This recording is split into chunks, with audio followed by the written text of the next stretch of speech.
J'aimerais savoir, si pour vous Jésus est Dieu, créateur du ciel et de la terre, avant que Marie ne soit enceinte, comment s'appelait le Dieu qu'elle adorait? Et après son accouchement, quel est le Dieu que Marie, mère de Jésus, adorait? Nul n'est besoin que je retourne dans les passages précédents que j'ai déjà donnés. J'ai expliqué déjà que, avec Philippiens 2, 5 à 7, que Jésus-Christ existait en forme de Dieu, mais pour venir communiquer avec nous, il a dû se dépouiller de ses prérogatives divines en vue de venir communiquer avec nous.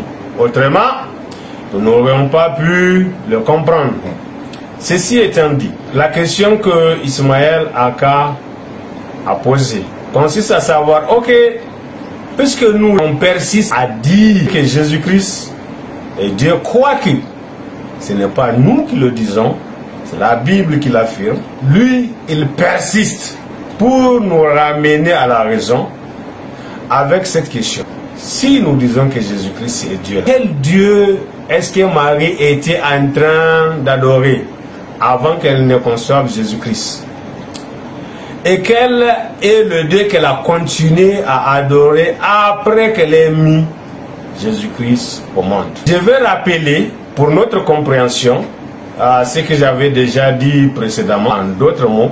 Moi, j'aimerais que vous compreniez une chose, Ismaël Aka.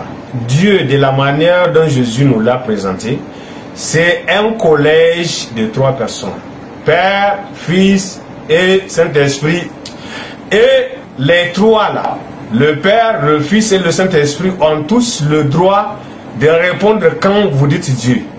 Parce que Dieu, c'est juste une propriété qui est propre à chacun d'eux. Jésus-Christ, lorsqu'il est descendu ici, est-ce qu'il a continué à être Dieu? Est-ce que quelque chose a changé dans la nature de Jésus-Christ? Non, il s'est juste dépouillé. Ça veut dire que c'est Jésus-Christ Esprit qui a levé tout ce qui est Dieu, qui a déposé toutes les propriétés de Dieu, les a levées, les a déposées. Mais le même Esprit, Jésus, a continué à vivre en Marie.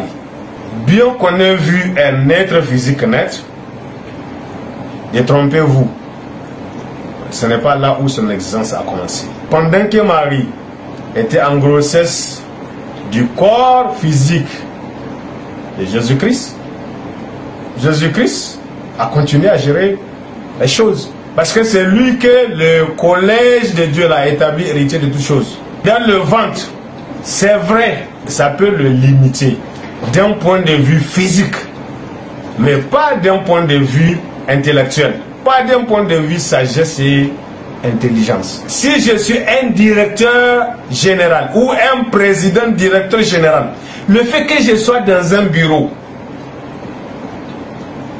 ça ne peut pas m'empêcher de gérer ma structure. Le fait que le président de mon pays soit dans son palais là-bas, ça ne le limite pas. Ça ne l'empêche pas de continuer à gérer les affaires. Considérez juste comme s'il était dans un bureau. Dans le ventre de Marie, là, c'est comme s'il était dans un bureau. Et il a continué à prendre les décisions qu'il fallait.